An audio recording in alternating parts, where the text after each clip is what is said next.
ሰላም ናይ ሓጎስ ኣካዳሚ ቤተሰብ እንኳዕ ናብ ሓጎስ ኣካዳሚ ብድሓን መጻእኹም። ሓጎስ ኣካዳሚ እዞም ዝስዕቡ ትምህርትታት ኦንላይን እናሃበ ይርከብ።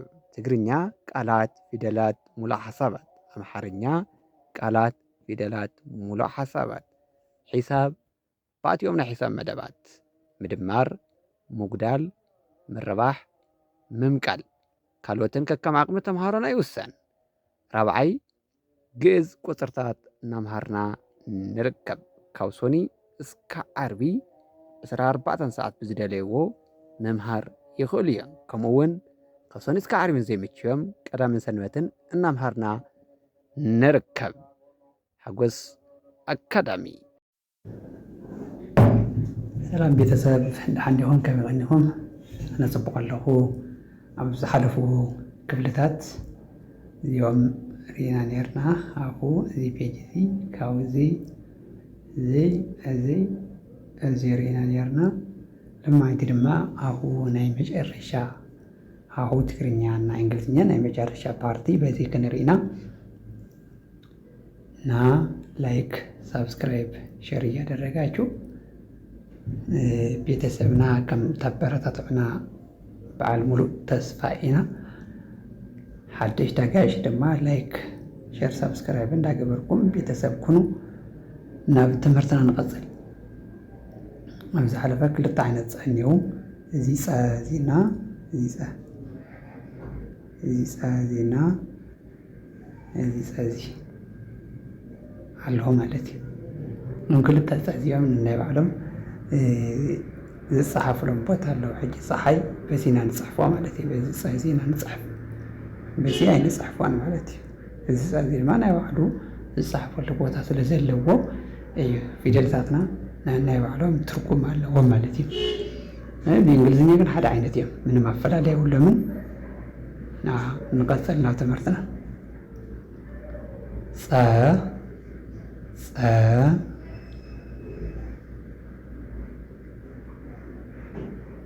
ፁ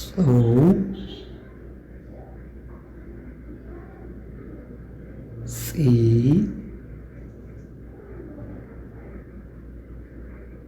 ፃ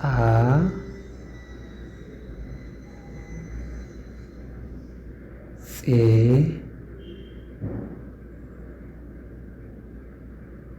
ፅ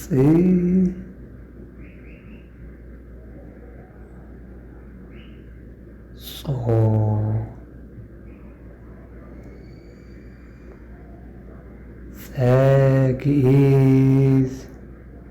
ፀግኢዝ ማለት ናይ መጀመርያ ማለት እዩ።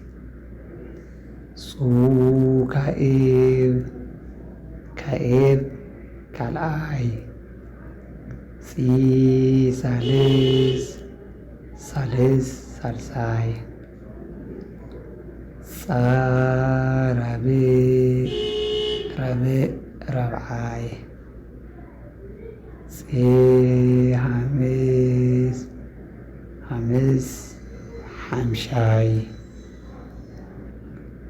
ፅ ሳድስ ሻድሻይ፣ ጾ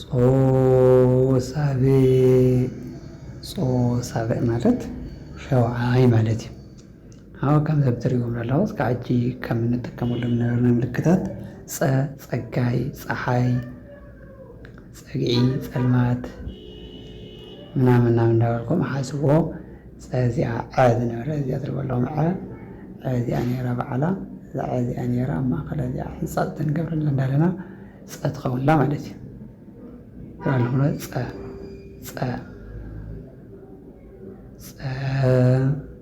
ፁ በዛ ወጣም እኒዋ ብየማናይ ጎና ጨረት ኣለዋ። ፂ ደሞ ታሕቲ ውርድ ኢላ እግራ የማናይ ገፅ ጨረት ኣለዋ። ፃ ራብዕ ደሞ እዛ እግራ እዚኣ እንተነወግዳና ኣለና ፃ ትኸውንላ። እዚ ደሞ ፄ ትሪእዎ ኣለኹም። እዛ ፄ ደሞ ቀለበት እኒአዋ ማለት እዩ። እዚኣ ፂ ዝነበረት ቀለበት ትገጠምና ኣለወት ፄ ትኸውን ማለት እዩ።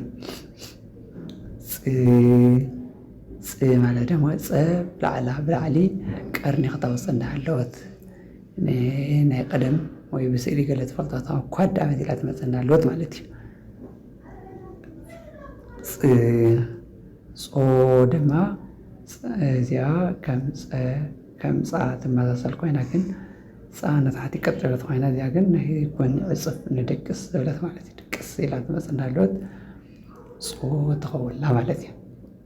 እዚ TSE ፀ TSU ጹ TSI ፂ TSA ጻ TSIE ፄ TS ፅ TSO ጾ እና ክቡራት ደንበኛታትና ይቅርታ ብኣምሓርኛ ABCD ሰሪሕና ነርና ነዚ ንኽቀልልኩም ኢልና ምስ ይቅርታ ኣምሓርኛ እንድሕር ዝከብደኩም ኮይኑ ብትግርኛ ብደንቢ ጌርና ንዞም ABCDታት ብትግርኛ እንዳርዳእና ክንሰርሐልኩም ኢና ማለት እዩ። ይቅርታ ግን ቅድሚኡ ክስራሕ ዝነበሮ መጀመርያ ክስራሕ ነይርዎ ግን ብኮመንት ምናምን ሓደ ሰባት ኣስተያየት ምክንያት መሰረት ብምግባርና ነዚ ንድሕሪት ሓሳብ መፂልና ማለት እዩ እና ABCD ብደንቢ ክንሰርሐልኩም ኢና ሽግር የብሉን። እስካብ ሽዑ ብደንቢ እንዳሪእኩሞ ፅንሑ ኖርማሊ ፅባሕታት ዝኾነ ቀፃሊ ቪድዮ ብደንቢ ጌርና ብትግርኛ ሰሪሕና ንለቀልኩምና ማለት እዩ። ምክንያቱም ሓደ ኣምሓርኛ ዘይፈልጥ ክህሉ ይኽእል እዩ፣ ትግርኛ እውን ኣምሓርኛ ዘይፈልጥ ኮይኑ ትግርኛ ዘይፈልጥ ክህሉ ይኽእል እዩ ብዝብል እዩ እዚ ብክልቲኡ እናሰራሕና ንኸድ ኣለና ማለት እዩ። እና ስለ ዝኾነ ንቐፅልና ፈ እረያ ባዕላ ረ ኮይና ኣብዛ ውሽጣ እዚኣ ሓቂፋ ትመፅና ኣለት ብቻ ትፈላለ ማለት እዩ። ኣብዛ ውሽጣ እዚኣ ሓቂፋ ክትመፅና ኣለት ረ ታስተውስዋ ዶ ራይዋ እዚኣ ማእኸላ ስለደይብላ እዚ ማእኸላ ስለደይብላ ምንም መፈላለ የብለን። ኣብኡና ፈ ንኸይድ እሞ ኣቶም ሓደ እዚ ንድሕሪ ዝምልስ እንዳግባልኩ ዳሪእኩም ኣለኹ ንኸታስታውስዋና ሓደ ነገር እንድሕር ሒዝኩም ድማ ንቐፃሊ ነገር መሰረት ከም ምዃኑ ንኽትርድኡ እዩ። ፈ ረ ኮይና ራይዋ እዛ ማእኸላ እዚኣ ሓቂፋኛ ፉ እዚኣ ማእኸላ ሓቂፋ ታሕቲ ወጣ ምንያ ጨረት ማለት እዩ። ፊ ርያ ባዕላ ራይዋ እዚኣ ቁልመ ሚላ ተታሕቲ ካብኡ እዚኣ ማእኸላ እኒአዋ ማለት እዩ። ፋ ኣብ ማእኸላ ከም ፈ ኮይና ንታሕቲ ወጣ ምኒአዋ ማለት እዩ። ወጣ ምስ ፉ ዘፈላለየ ናይ ፉ ንድሕሪት ምልስ ዝበለት እያ ዛፉ ራይዋ ንድሕሪት ምልስ ዝበለት እያ። ፋ ድማ ታሕቲ ቀጥ በለት ማለት እዩ። ፈ ኮይና ኣብ ታሕተዋይ እግራ ኣብ ታሕተዋይ ጨረታ ቀለበት ኣለዋ ማለት እዩ። ፍ ምስ ፋ ተመሳሳለይነት ሃልዋ ግን ቀርና እዚ ኣፋ ግፈሕ ኢሉ ዕፅፍ ደረት እዚኣ ሰፊሕ ላዕሊ ግንጭል ደረት እዚኣ ግን ፍግን ዕፅፍ ኢላ ርር ትመስል ኮይና እዚኣ ኣብ ውሽጣ ሃልዋ ንታሕቲ ወጣ ምኒዋ ማለት እዩ። ፎ ደግሞ ከምሮ ኮይና ኣብዚ ውሽጣ እዚኣ ሓቂፋ ኣላ ማለት እዩ። ማለት በኋላ ኣባህላ ፍ ሳድስ ዝለዓለ ቀለበት ሃለዋ እዛ እግራ እዚኣ ተቐመጥና ኣለዋ ፎ ትኸውን ማለት እዩ።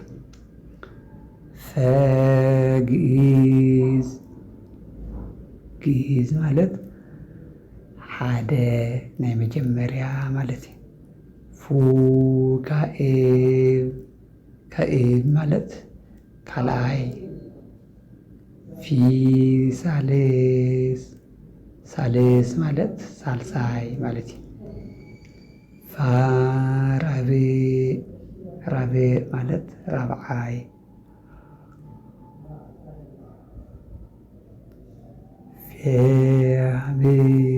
ሓምስ ማለት ሓምሻይ።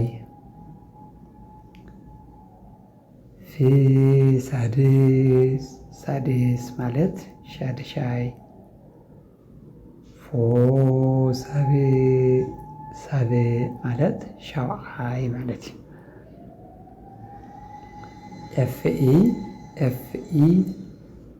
ኤፍኢ ፈ ኤፍዩ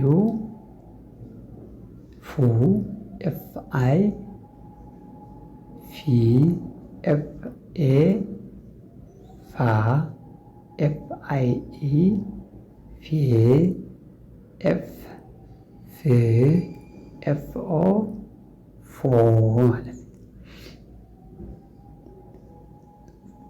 ብእንግሊዝኛ ደግሞ እዚያም ካልእ ኢ ይኽትል እዚ ግእዝ ኢ ይኽትል ካኤብ ዩ ሳልስ አይ ራብዕ ኤ ሓምስ አይ ኢ ሳድስ ብሕታ ሳብዕ ኤፍ ኦ ማለት እዩ።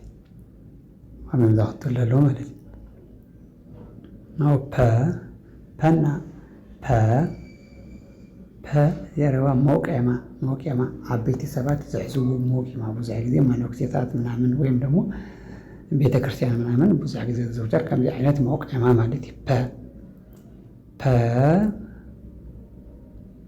ፑ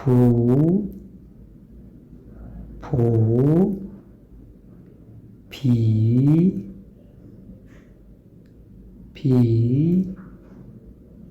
ፓ ፔ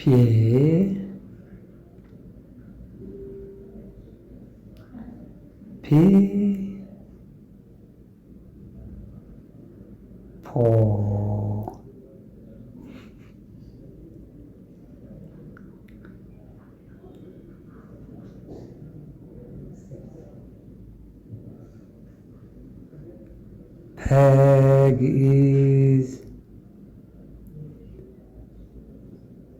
ግእዝ ማለት መጀመሪያ፣ ፑ ካኤብ ማለት ካልአይ፣ ፒ ሳልስ ማለት ሳልሳይ፣ ፓ ራብዕ ማለት ራብዓይ፣ ፔ ሓምስ ማለት ሓምሻይ፣ ፒ ሳድስ ማለት ሻድሻይ፣ ፖ ሳብዕ ማለት ሻውዓይ።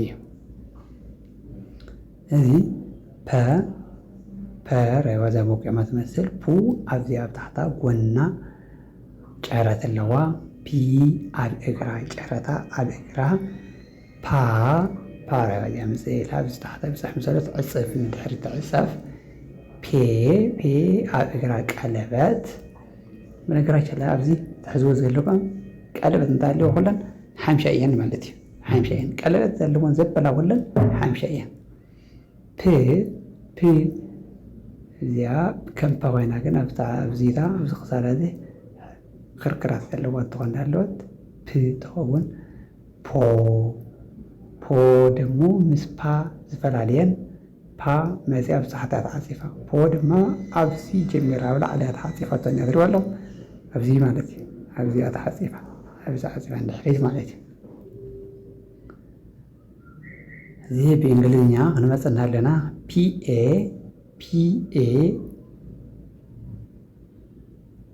ፒኢ ይድኸውን። ይቅርታ እዚኣ ቤተሰብ እዚ ዝተኻኸለልና ፒኢ ፐ ፒዩ ፑ ፒአይ ፒኤ ፓ ፒአይኢ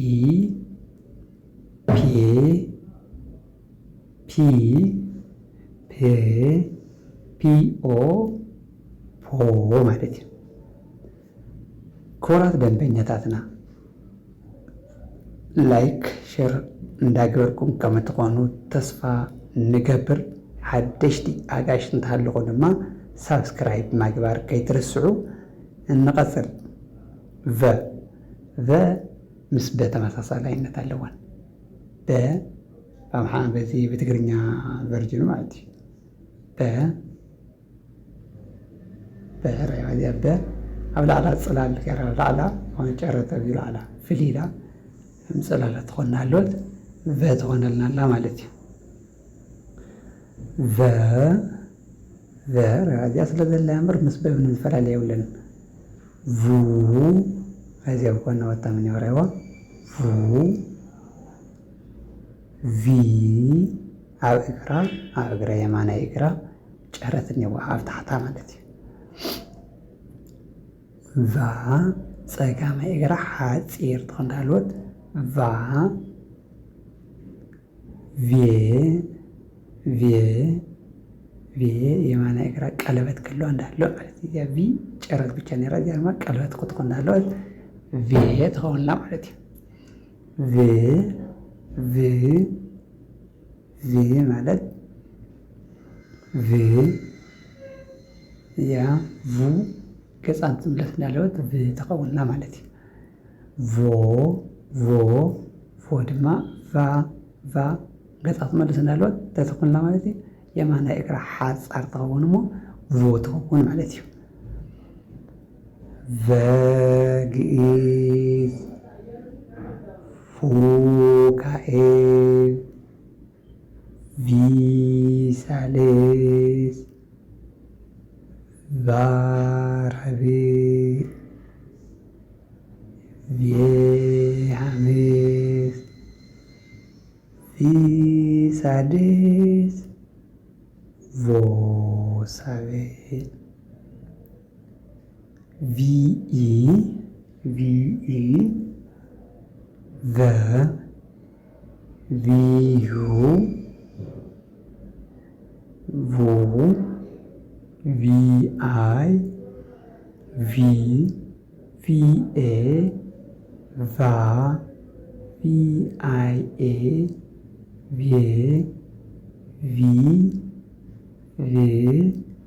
ቪኦ ቮ ማለት እዩ። እና ክቡራት ደንበኛታትና ናይ ሎማዓንቲ ቪድዮ ኣብዚ ይውዳእ ኣሎ ማለት እዩ።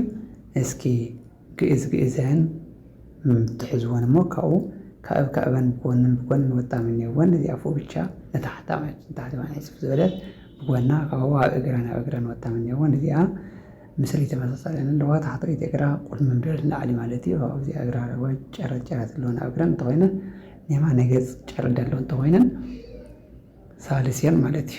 የማናይ እግረን ሓንካስ ወይ ድማ እንዳር ተዓፀባ እንተኮይነን ድማ ራብዓ ይኾን ኣለዋ ማለት እዚኣ ታሕቲ ጨረት ቀጥ ደለት ምስ ፉ ኣብ እንዳር ተዕፅፍ ደለት እያ። እዚኣ ግን ቀጥ ኢለን ክትዕፀብ እንዳለዋ ፉ ኣብዚ ውሽጣ ጀሚራ ተዓፂባ ትርኢ ኣለኹ እዚኣ ቀጥ ኢላ ናብዚ መፅያ። እዚኣ ግን ምንም ኣይተዓፀበትን ኢላ ነታሕቲ ወርዳ ማለት እዩ። ንስኻ ድማ ቀጥ ደለት እያ ማለት እዩ። እዚአን ቀለበት ዳለወን ድማ ኩለን ሓምሻ እየን ማለት እዩ። ቪ የማናይ ጎና ጨረት እዚኣ ርዕዋ ከርከራት ኒኦ ክሳዳ እዚኣ ደግሞ ነታሕቲ ኣፋ ገፊዕ እዩ። ምስፋ ትፈላለየሉ እዚኣ ኣፋ ስፍሕ ኢሉ ትዞር እዩ ማለት እዩ። እዚኣ ቀጠን ኣብ ድሕሪያ እዚኣ ላዕላ ኳዳ ትመስል ዘለና እያ ማለት እዩ።